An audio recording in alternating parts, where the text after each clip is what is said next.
here I am all of these years later. And I had a colleague one time, a younger colleague, asked me how I got where I was. And it was just like, do all the things. I was in development, but I hopped in other places. And I think the same goes for Roland. Like, we just really diversified our skills. And it wasn't because, it was like to be helpful. I don't think either of us did it with the intention that like, oh, one day we're going to lead the organization. But because we had our hands in so many different pots, I think that's one of the things that like you don't always fully contextualize. It's like, well, this is my job. It's like, okay, but what else? And like, how can you build your own skill and learn from that and absorb from others?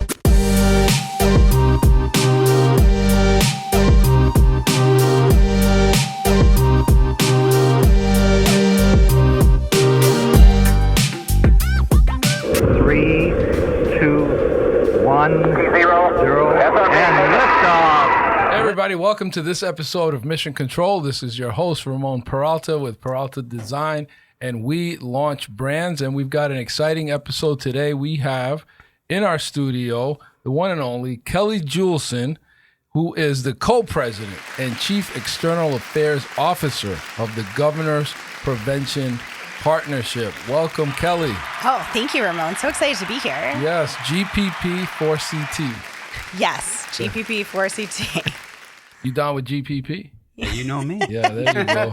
And we have on the soundboard, our right-hand man on the soundboard today is Jorge Pezo Candelario. How's it going, everyone? He is our director of web development, and we just came out of a meeting with Kelly. Kelly is here.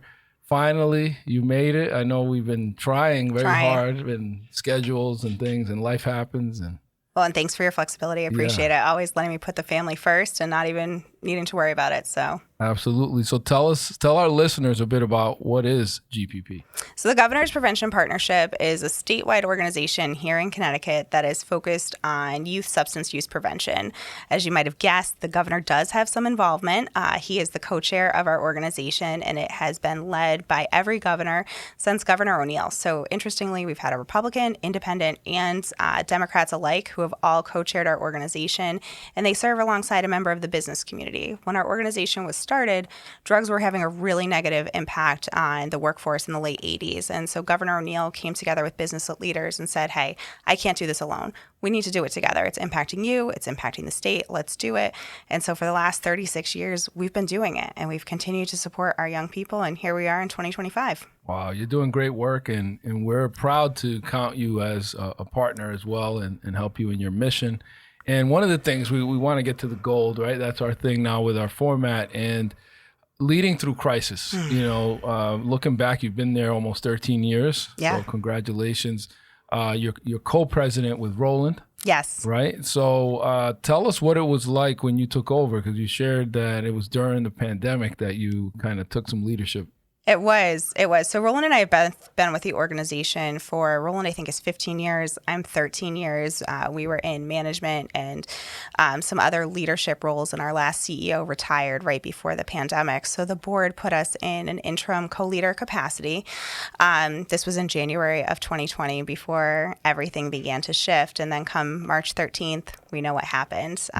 The world totally changed. And for some, I think it would have been a moment of like, we just got to pack it up and go home, especially for an organization that was very set in established ways of doing business. Like everything was done physically in person. There were no virtual options for anything. Actually, from our mentoring side, and the mentoring organizations we support, any type of virtual connection was actually not allowed. So imagine going into a world and a time where our young people need that positive adult connection, and they're being told, no, you can't continue that. And for so many of those young people, having a mentor is their one positive adult connection. And so for us coming into this world during this time, it presented this incredible opportunity. And I don't say that lightly, considering the loss of life that we had during COVID-19. But for us, it was like, we got to rethink everything. And I am a crisis person, Ramon. Like, I love a good crisis and to rise to the occasion. Like, don't ask me about long-term strategic planning. That gives me agita. But a crisis and jumping in and like that rapid pace. Doing your best under pressure. Yes, doing and responding and taking in all of those different things. And so it was like the perfect environment. And for Roland and I co-leading, we both bring different like strengths to the table. And so I think that having that balance, whereas Roland is really great at that like long-term seeing the future, and I can help us move through the now, is like, here's how we need to respond. Here's what we're going to do. We were just created this amazing partnership that it was never the intention to keep it. The board actually had launched a national search, and we're about to go through that when we were in these interim capacities. And Roland and I came together, put our heads together, and we're like, hey, you're probably going to apply. I'm probably going to apply. The reality is, I don't think they're going to pick one of us over the other. Someone else is going to come in and like after we've worked really hard on all of this. So it's like we went to the board together and asked them to consider co-leadership moving forward. And so they gave us an 18-month runway to see how it would work. And I think there were some doubts. Like it's not the most natural, acceptably. You don't see it often. No, you don't see it often. And when you do see it, it doesn't always work well. But, you know, it was a crisis. I think the board probably with everything they were doing, they were a lot of leaders of, you know, business units and markets here in the state and nationally. They had a lot on their plate. So did they really want to start a national search for a new CEO? And so I think for everyone, it was like, okay, let's do this. And it worked, and it worked really well. But it was hard, you know, like we don't have a playbook. The last time we had seen anything like this was in the 1920s, and the world was very different in the 1920s. Different drugs, I think. Yeah, Coca-Cola. different everything. Absinthe. Right. I mean, I think it works well for a number of reasons. From a branding perspective, we know addiction or drug abuse touches all demographics, and I think representation matters. And I love to see you and Roland together at these events because it just presents such a great, diverse, you know, it does. Male, women, black, white, right, it's like across all the of us. generations. Yeah. And you guys work well, and I love how you guys have these secondary, like you're more external and he's more administrative. So I love the partnership. I love everything that you guys are doing. I do want to talk about what kind of measures did you take during that time, because you're talking about a period where mentoring is a big part of prevention, and now you can't have contact, and probably I'm imagining drug abuse went up during that time when people were more indoors or scared or absolutely. And the transition too of having your workplace now be your home that's also your children's school, and what does that look like? And when mommy's taking out the bottle of wine at 4:00 and gathering with the team for happy hours, like what does that mean, and how do we have those conversations? And we're just talking about COVID right now. Like let's not forget what also happened in 2020 with George Floyd and our world burning down around us, and what are our young people saying? So it was an opportunity for us. Like we couldn't continue business as usual. We had to think about different things differently. And so we were out, air quotes, all the time, going out. We were fortunate that we had a team member who had very quickly got us up on Zoom. So we were convening these sessions that we weren't necessarily like the thought leader of, but we were bringing in the thought leaders. We were bringing in the superintendents. We were bringing in mental health professionals that we could talk to teachers. We could talk to parents and be like, this is what's going on. For our mentoring friends, we helped create policies and models for how could you continue to mentor in a safe space, making sure that youth safety continued to be the number one priority. And that's why previously, most programs, I would say, didn't want people connecting virtually, because what was that going to mean, and what was the liability going to be for programs? But we were able to step in and be like, here's a guide, let's do this. And, we also weren't afraid to put everything out perfectly. And that's one of the things that I think guides me as an individual, perhaps too much at times. Like, let's not let perfection be the enemy of the good. Let's do something and get it out there. And it can be iterative, especially during these times. Or, the other thing that we did is, as we saw what was going on in the world, and we considered our young people, like with the George Floyd murder, when you consider mentor-mentee dynamics and relationships, in many cases you would have a white mentor working with a black or brown mentee. So are they comfortable having the conversations about what they're seeing? Like, we know our young people are struggling. So is there a place that we can help lead those and give people tools? And so we jumped in. We had a response after, and this goes into 2021, after we saw January 6th at the Capitol. How are we having a conversation there when you've just seen all of these, forgive the generalization, white people storm the Capitol, and nothing has happened to them Whereas you had the previous 6-7 months when you saw the Black Lives Matter protests and that people were getting arrested, they were getting killed. And so as a young person, do you have the support to help process that? As a mentor, do you know how to get into those waters? And so those were the conversations that we wanted to have. And again, it didn't need to be perfect, but let's talk about it. One of the things that I was so proud of us for being able to do is to pivot on a dime. Back in April of 21, we're talking about going back to school and the anxiety that it's causing. And that afternoon, so we had a whole thing set up for the evening. We were doing things at less traditional times, not everything during the workday. This was more for parents. And it came out that there was going to be the results of the trial, of the George Floyd trial. And it was like, we have to pivot. Right. We can't just go into this business as usual. And you know what? At another point, like maybe we would have been like, nope, this is what's on the agenda. And it was like, no, we have to move, we have to evolve. And so we were able to. And those are the things that I think are just so important as we go through these uncharted times, is being flexible, not being afraid to, I hate to say like not being afraid to make a mistake, but to like kind of evaluate the risk and do it quickly to be able to move forward. Right. I think, talk about trial by fire for you to come into that year. But it sounds like you came up with great solutions on the fly to continue the mission, right? To help your end user. But talk to me a little bit about what it was like leading your staff, because you guys have a team as well that helps you get things done. Yes. What was it like with dealing with them being remote and in some cases maybe having to hire or let go, or just keeping them motivated? Because I know that for us, we were all deer in the headlights during that time, because nobody knew what we were going through. But as the leader, you're kind of like the pilot, and the pilot always kind of remains calm. What were some of the things you did during that time?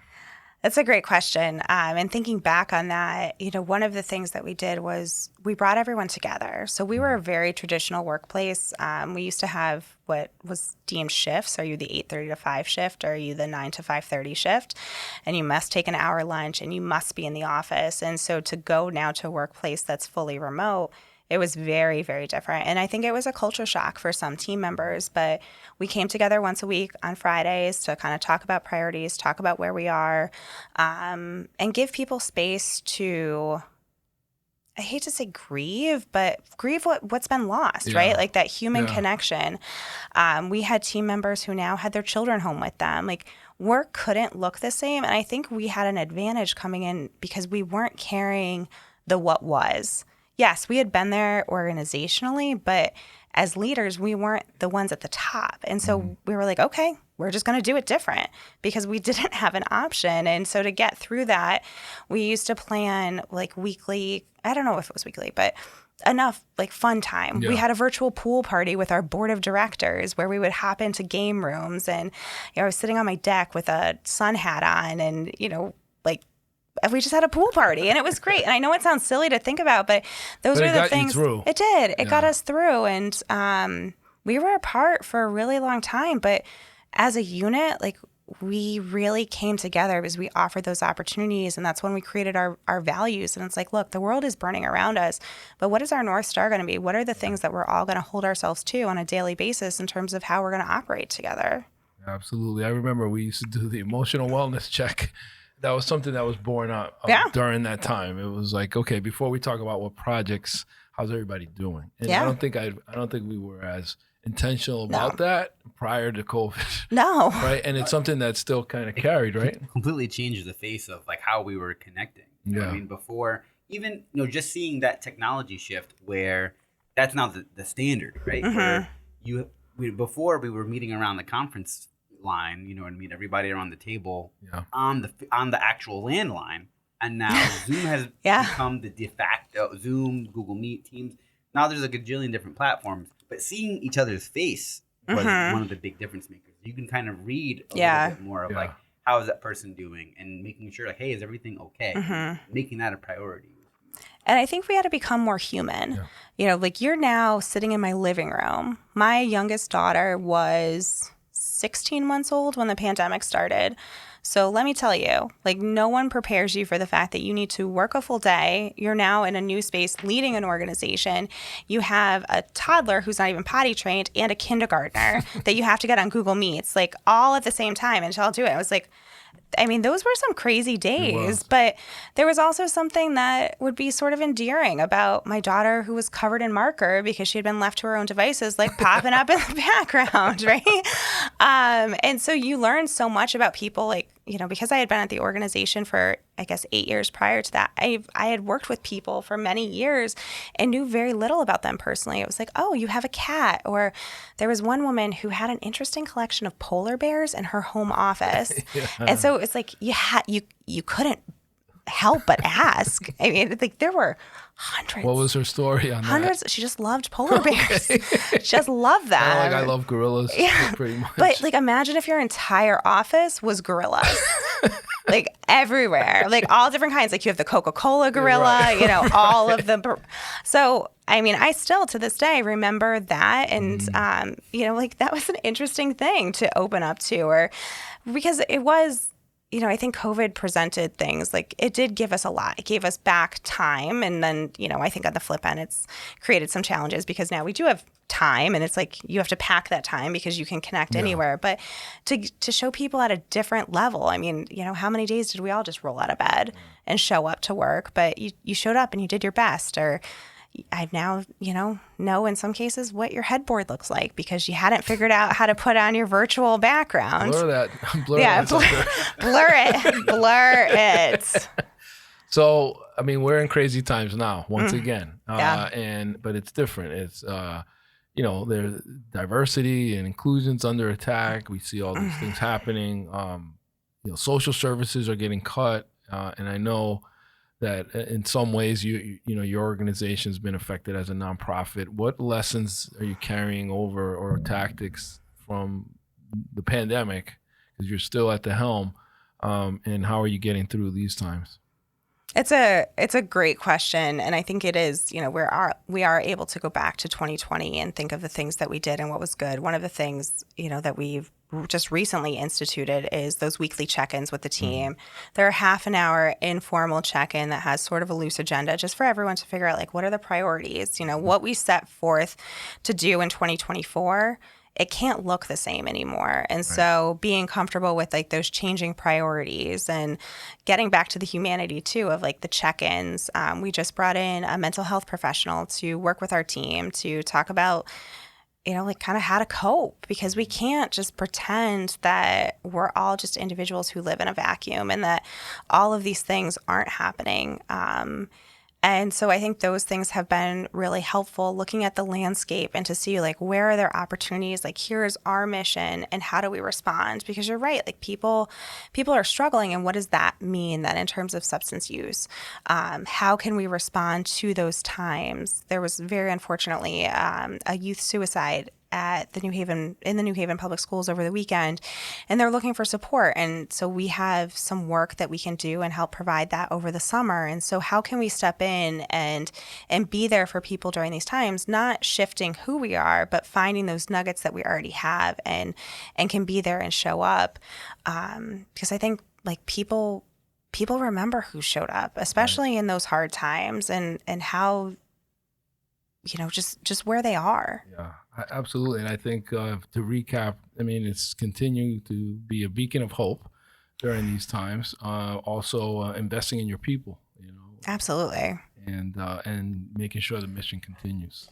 And I think we sometimes are afraid of making that investment and showing that level of humanity too. And, you know, like, we have really open conversations with our team. We talk about one of our values is people's first, putting people first. And what does that look like now? Like, it again, may look very different than a year ago, or, you know, we all know back in the day, like, putting people first was, let's throw a pizza party for the team. And, you know, in more austere times, it's not like we can suddenly give people, like, huge bonuses and raises. And so what are those things that are meaningful? It's flexibility for our team.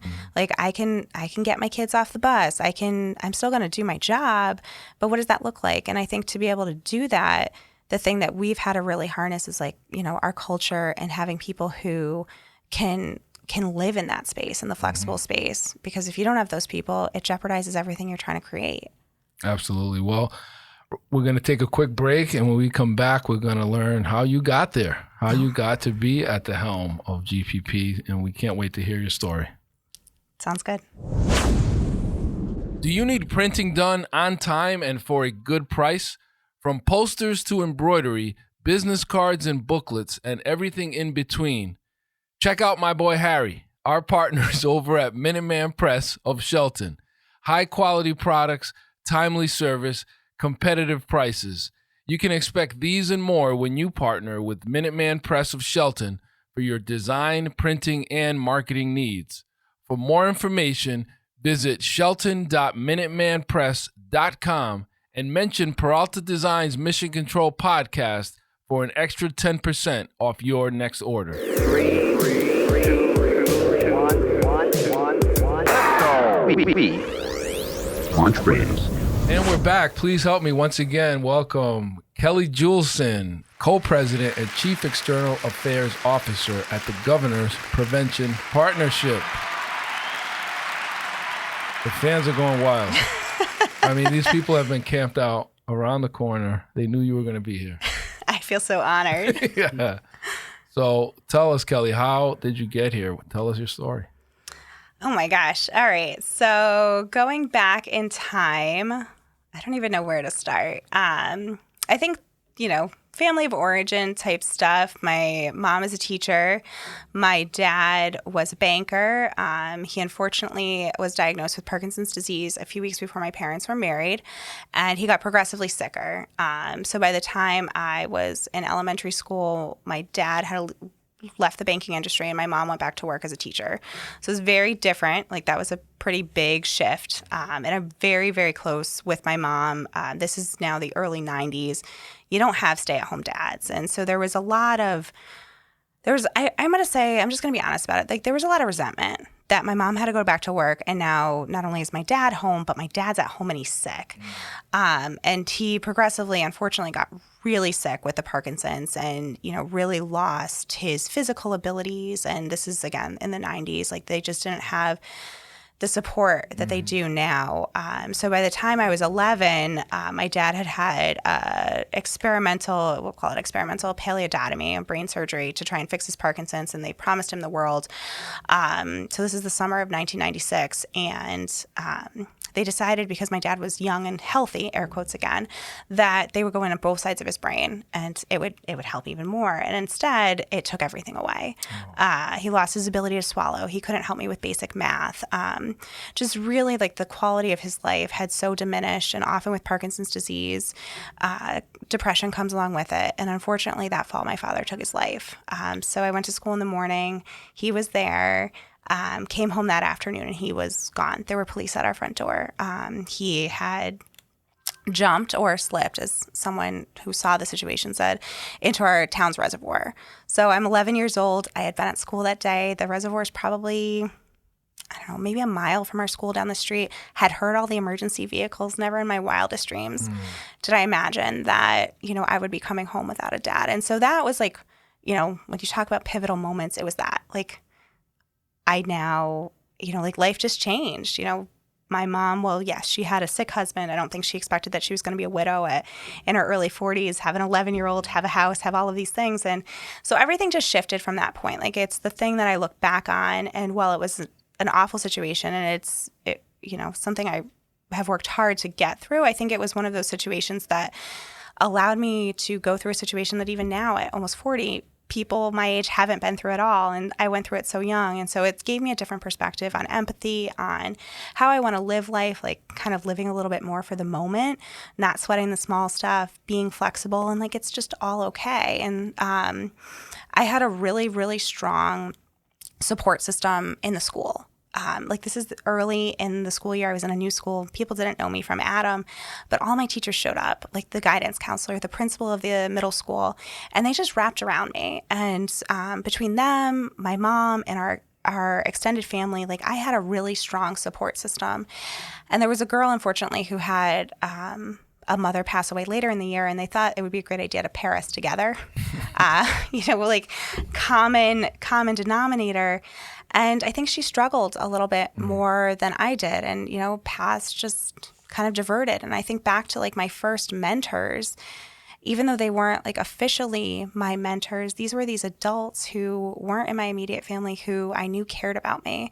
They wanted the best for me, and they could make sure that I had the support that I needed and wanted me to do well. And so I think that's really where like the idea of mentoring came to me and stuck with me. And I just look back so affectionately on those teachers, and some of them I'm still in touch with now, and that carried through in middle school. They're still Facebook friends, and it's just nice to have that cheering section. And when I went away to Seton Hall, I didn't want to go to Seton Hall, first of all, but I got a full ride to go. And so my mom was like, you have to go. You are going. Yeah. But I had a real chip on my shoulder about it. And the first day that we were at Seton Hall, the dean of our college, who was Clay Constantino. And were you just like academically gifted for that? Yeah. Or were you playing sports? Ramon. You won. No, I was very active. I was very active in activities like student council, and that was my sports, but it was more for academics. So I was very fortunate that I was able to go to a school with a full ride, but I was a real brat about it. And so I remember this clear as day. The first day we're there, go to your convocation of your school, and it was the dean of our school was the ambassador to Luxembourg under the Clinton administration. So he gets up and he says, when you leave here, it's not going to be what you know, it's going to be who you know. And I was flabbergasted. I was so angry that I can still remember myself storming out of that building on that day and sitting on the benches outside of Boland, which is where I lived, and calling my mom and my stepfather and be like, I can't believe you sent me here. This is what this man said. And good Lord, if I had just taken an ounce of that in that moment and really understood what he meant, I feel like, I consider myself very blessed for where my life is now. But if I had taken it in that like early phase of like, make all the connections, right? Look build your network, right? But imagine you're relying on your network now. Right. That's your job. Thank you for being in my network. But I just think it was like such incredible advice, and I was so stupid and naive to be like, it's just the academics that and what I know, and it really is around. Like you need both of the things, obviously, but that was just kind of how I ended up in politics. I was a political fundraiser before I was here. I went to I knew I wanted to have a family. Politics long term was like, it's a tough life when you want to have a family and balance that. So I went into nonprofit development. The organization I had previously been with wasn't as interested in like the convergence between government and nonprofits. It made them nervous. And this was perfect. This was a perfect fit. The Governor's Prevention Partnership. It was like literally the governor's in the name. I had interned for then Governor Dan Malloy. He was the co-chair at the time, used my network, placed a call. He's like, who are you? But he was so generous to make that call to our then CEO, who I hope by my skill I would have been hired anyway, but I wasn't afraid to lean on that in the moment either. And know, like, I had done a good job working for him as an intern. I was a baby intern. I was still in college. I was still at Seton Hall, and it was his first time running, not even his second time, when he lost. He lost in the primary to... I worked in Stanford when he was mayor. Oh, he's such a great guy. Love him. Hi, Governor.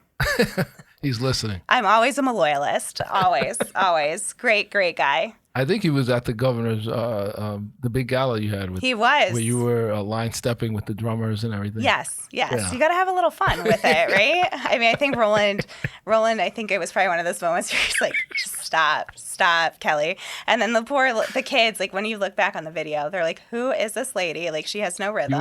You were on beat. Well, thank you. All right. Well, good. I had joy. You got to find joy in those things. Absolutely. So that's here I am all of these years later. And I had a colleague one time, a younger colleague, asked me how I got where I was. And it was just like, do all the things. I was in development, but I hopped in other places. And I think the same goes for Roland. Like we just really diversified our skills. And it wasn't because, it was like to be helpful. I don't think either of us did it with the intention that like, oh, one day we're going to lead the organization. But because we had our hands in so many different pots, I think that's one of the things that like you don't always fully contextualize. It's like, well, this is my job. It's like, okay, but what else? And like, how can you build your own skill and learn from that and absorb from others? Yeah, it seems like everything prepared you for you know, as they say, everything you've gone through prepares you for where you are Right, now. right. It does sound like. So did you come in right as into leadership, or did No. you start in a different position? No, I was the manager of development. Okay. I was 27, 28, somewhere in that age bracket. So I was young. I mean, this has been pretty much my career. Wow. My professional career has been here, other than working in politics. You know, I was a state rep too, simultaneously while I was here. But it's been an incredible experience. And I will tell you, as a parent, I wasn't a parent when I started, but being a parent in this space, I feel like I really have like an edge up in terms of like, what am I looking for with my kids? Right. How do I have those conversations around drugs You're and like alcohol? your own target demo. Yeah. You know. Yeah. So. And start them young. And I'm not afraid to have those conversations. And, you know, my kids can tell you, like, the amount of fentanyl on the tip of a pen can kill a 180-pound man, because they heard me so many times during the pandemic going through those things. And so to have that opportunity to have conversations, and it's not like this big, scary, we need to talk. It's just been embedded in, you know, like who we are at home. I hope that it helps them. Yeah, and times have changed, though. I mean, like now you have the legalization, you know, there's cannabis dispensaries, and some people feel like it's a gateway to some of the stronger stuff. But tell us a bit about the programming. Like, you know, we understand that it's a little politics and philanthropy or nonprofit work, but go through some of the programs at GPP and how mentoring converges with prevention. Sure. So maybe I'll start there. Mentoring is a protective factor. If a young person has that caring adult in their life, they are projected to have better outcomes, whether that is academic outcomes, personal outcomes, to help them like later thrive in life. So that positive adult connection is so critical. We know that at least 1 in 3 young people in Connecticut could benefit from having a mentor and don't have one. So whether you're a formal mentor, like where you're sitting down with someone an hour a week, or you're just making that connection, you know, with the kids that are around you, you can really have an incredible positive impact. And so we do offer mentor recruitment. You can go to our website, MissionCTRL.org, and you can sign up to become a mentor. Who's a good candidate for that? Anyone, Ramon. I mean, anyone is but a you good... guys do background checks. And oh, things. Gosh, yeah. We, so really, I mean, I should say, okay. So anyone asterisk. We're looking for those who are... Anybody listening. Yeah. 21 and older is a good place to start. Yeah. I think, you know, any of us can be a mentor. You don't have to have like this incredible, like, knowledge of what does it mean to be a good mentor. Like when we think about, as I talked about, like my teachers and student activities folks who were my mentors, would they have ever said like, Kelly is my mentee? No, probably not. No. They were just those caring adult positive influences. And I learned so much from them. So anyone really can do it. But yes, we do a background check because it's really important that we keep our young people safe, obviously. Yeah. But you also have, you know, like my clinical services, like you have big brothers, big sisters, like you guys, the way it works is that you have partner organizations that you help, but people can register to be a mentor through your website. Yes. So they can register through us, and then we will help connect you directly to a program that's in your community where you live or work. Or if you say you wanted to mentor, like a specific subset of youth, like you wanted to mentor someone who's in the LGBTQIA plus population, we could make that connection for you, but you don't know, you know, who mentors LGBTQIA plus youth. So that's where like having that statewide portal where we know, okay, you know, such and such program over here needs 16 mentors and we have 15, we can put you there and live in the community. We're just trying to be like one-stop shopping. So actually the work that we do is really more around capacity building and helping those programs do their work, drawing from some national resources. We have a couple of great national affiliations. One is with Mentor, which is formerly the National Mentoring Partnership. So we're taking all of this national information and distilling it for the Connecticut market. What does it mean to be a mentor? How do you start a mentoring program? And so we would train those who are interested in that, or those that already have a program.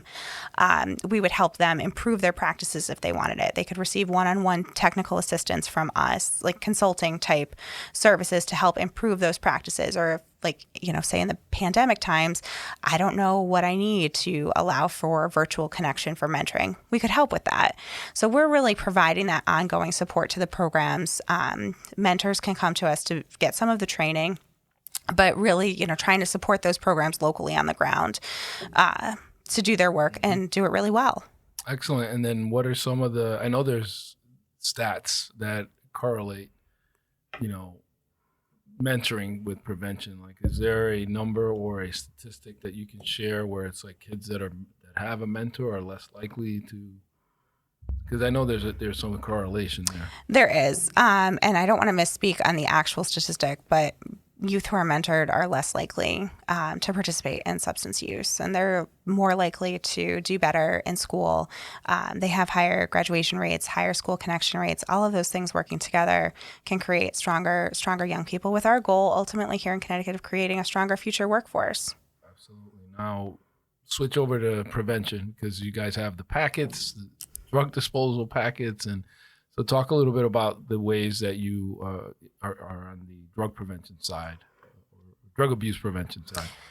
Yes. So one of the ways is through our Prevention Starts With You initiative, which we started last year, and that was to bring tens of thousands of drug disposal pouches to homes in Greater Hartford and Greater New Haven. One of the things that we're all guilty of, myself included, is keeping medication after we need it. And what do you do with it after you don't need it anymore? Do you throw it out? Do I? Yeah. Probably not. Probably just stays collecting dust. Just stays collecting dust. I'm an empty nester, but I hear you. But do you have people that come and visit your house? Yes, that is true. So there's a tremendous risk of misuse and diversion. So people who go into your medicine cabinets could be taking that medication. If you have a pet at home, I know we talked about your Frenchie earlier, but the risk. Rest in peace. I'm sorry. Sorry, Rob. Like that's a potential risk there for your pets getting into it. But you just. Now, why am I picturing a dog like going through a medicine cabinet? Or if you know put what it, I'm saying. No, but if you put it in your trash, True. right? And he eats the trash. Right, exactly. Yeah. Interestingly, my dog actually ate one of these disposal pouches. It was its activated carbon on the inside. He was an old sick dog, and I swear to God, he was never better. He had extra lives because it just congealed in his stomach. So it might be an off use for Handsome. the deterrent. Handsome, I used to try to give him medicine because he had back surgery and all this other stuff. And I would try to put it in like a piece of cheese or a hot dog, and he'd eat everything and then spit out the pill, and it would drive me nuts. He was very smart. Like, he was like, yeah. But those pills he didn't eat, you could have properly disposed of them at home. True. And, so I think this is one of the things that we can all do. Prevention is for everyone. We often don't do it like in the drug prevention space because it's like, oh, that seems so hard. What am I supposed to do? But it's like, let's break it down. Did you brush your teeth today, Ramon? Yes. Thank God. That's prevention. Putting on deodorant, putting on your seatbelt, all of those things like we do every day without even. You have to make it a habit. Yeah, you have to make it a habit. And so with these pouches, we're trying to give people a tool. And then with the tool comes, an opportunity obviously for use. It's very simple to use. You add your medication, put in water, throw it out. But beyond that, it's also, if you have a conversation with the young people in your life around the dangers of drugs and alcohol, that young person is actually 50% less likely to use than their peer. Like that's crazy. That's huge. That's a massive statistic, and I've just seen it in my own life as a parent. And I'm glad that it's made a difference in my oldest life, who's in college, and my youngest, have already been able to approach that conversation. I think a lot of it is just we tend to make these conversations taboo or uncomfortable. And yet we are now so comfortable with things like seatbelts. Where growing up, there was 8 of us across the bench seat. None of us wore a seatbelt. At some point, they became cool. Like they become like the car comes with red seatbelts or something. Before we never wore them. You'd be like a nerd if you were wearing them. When I grew up, anyway. Well, that's what I'm saying. It's like, oh, what? What's wrong with It's like the same thing with smoking too, right? How that's shifted. Yesterday we're going to school. Someone's smoking on the street, and my daughter's yelling out the window. You're gonna die. Yes, it's like stop yelling, stop. But they're so disgusted by it. Whereas I grew up in the early '90s. Like we had Joe Camel. Right, I had a Joe Camel backpack. But it's not cool. It's gross now. And the kids will shame you. And I mean, I think this man was shamed. Yeah, I think absolutely. he actually considered putting it have out. Quit.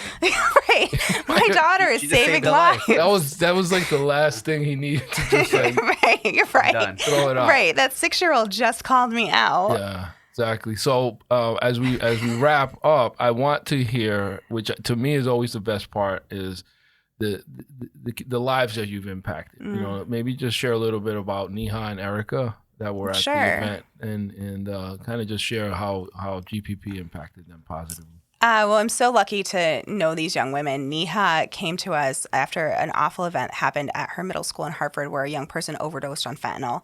She was looking for a way to give back, so she got involved with the Prevention Starts With You initiative.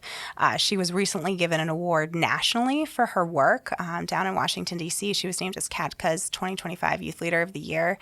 And to just see the growth of her from, when she started, she was a little quiet, a little shy, and to see her grow in her own power and her voice. And when I was in Washington with her, she accepted her award. I mean, it was a room of 2,000 plus people. It was over lunch. You could literally hear a pin drop because people hung on to her every word in terms of how she gave back, what the impact was in her school and her community, and not only just on the awful loss of a young life, but for those that were left behind in the trauma they experienced. And to see how she has chosen to give back from that has been so incredible. We had some congressional meetings together. She's testified with us, and that she has just grown so much as an individual, and found this, taken this really awful situation, and I hate to say brought good from it, but has been able to give back and pay it forward so that hopefully others aren't going through the same thing. And for Erica, another just incredible young woman who talked about mentoring and the value of mentoring, and she's in her early 20s now. She's the program director over at Waterbury PAL, and she talked about how mentoring is like planting a seed. And it's that investment over time, and that it'll grow, and that she was there as a result of that. And again, national award winner, just recognized twice, got her master's degree a couple weeks ago. And these are the young people that I have just been so blessed to get to know and learn. And, and Neha has called me her mentor in some occasions. Again, I didn't even realize that was the role that I was playing. And so I think for all of us, it's like, who do we mentor and we don't even know? Right. And how are we making that impact, and how are we showing up for the young people in our lives? And because honestly, I feel like she's made such a difference in my life, being like, oh my gosh, she's 18 years old and has done all of these things. And what am I doing? You were moved to tears, I remember, for both of their speeches. Because I love them. They're amazing. Great speakers. And I mean, that's when you really see the impact. It's one thing to just, this is what we do. But when you see and hear from them, and it also gives me hope in the future, because this generation, Gen Z, and the subsequent, each one gets a bad rap from the previous. But when we're all just jealous. Exactly. When I see them, it does give me hope. 100%. And just how dynamic. I mean, she spoke in front of that crowd better than probably Lamont did. You know what I mean? The governor was great. He was, but he was moved by her. Absolutely. And she's a young person, and we're in a generation now that doesn't like talking. It's always in their phones. Right. And it was refreshing to just see that she picked up a cause. She's picked up the mantle on this, and it's something that matters to her, and she's doing something, and that she can do it through GPP. And it's so funny you say that, because Ryan Leaf, former NFL quarterback, spoke. He was there, by the way. Oh, wow. Yeah. Great guy. I didn't really know him, but you do. Yeah. And I met him that day. Great guy. So lives in Trumbull. Yeah, lives in Trumbull now, Connecticut guy. He spoke right after her in Washington, D.C., and he's like, how do I follow that? Right. Here is someone who now, in his post NFL life makes a career of, speaking and these types of things. And he's like, I literally don't know how to follow that act. And it was just like, wow, she really does have such an incredible impact in sharing the story. And she's going places. She is going, she's already been admitted to medical school as she's an up and coming sophomore at UConn. She's incredible. I love her. Yeah. I think when I was a sophomore, I was buying a 40 ounce or something like that. I wasn't. We have programs for that. We can help you. It's not too late. No, thank you. But listen, this is a great program to get behind. This whole partnership. Why don't you share how folks might be able to, again, mention how they can sign up to be a mentor, maybe donate, and if there's any events coming up that folks can support and find out more about. Well, please consider becoming a mentor, being that someone to someone in someone's life. You can go to our website, gppct.org, to do that. We also work with a lot of businesses. We didn't really have a chance to talk about that, but your employees, they may be struggling. If it's them individually or if it's their children, then if their families are struggling, are you getting the best out of them? Or there's ways we can help, coming in to help provide that support, work with your HR, EAP, do lunch and learn sessions on prevention. Happy to come and do that throughout the state. Just give us a call. Reach out via email. My email's kelly@gppct.org, or they can reach out to you because I know you know how to find me. But, really looking to build those partnerships and help add value to what is already going on in the community, because we know it affects all of us. Great. And that's gppct.org. .org. Awesome. Thank you, Kelly. Thanks, Ramon. Great time, and thanks for being on our show. Thanks for having me. All right, everybody. Thank you for listening to this episode of Mission Control. Please remember to subscribe, like, share, and until next time, this is Ramon Peralta with Peralta Design, and we launch brands.